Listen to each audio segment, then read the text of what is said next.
I'll explain po kung bakit hindi pa nagsa-start ang voters registration in Sa the BARM area Ayan, for the okay, please. BSKE. Yes, kasi marami pong nagtatanong bakit wala pang registration dito.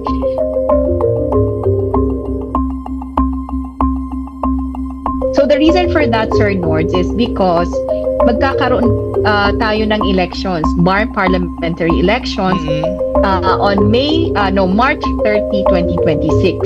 Okay? So tandaan po natin, ang sabi ng ating batas, no, is that the BARM parliamentary elections is a continuation of the May 12, 2025 national and local elections. So ano yung ibig sabihin nun? Ang ibig sabihin po nun is ang makakaboto lang sa BARM parliamentary elections are the registered voters for the May 12, 2025 national and local elections. So pag nagpa-register po kasi tayo ngayon sa BARM areas, madadagdagan yan ng voters na hindi registered voters for the May 12, 2025.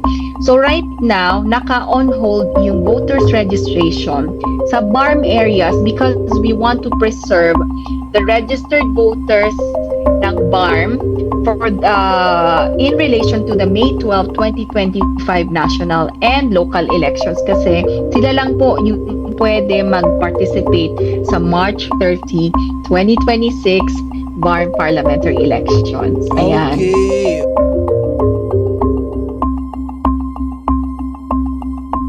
The only possible reason that I see na pwede pang ma-postpone, no, or ma-move ulit yung ating BARM parliamentary elections is number one, if someone questions the new districting law that will be issued by the BTA, no, and then the Supreme Court will say it's invalid, no.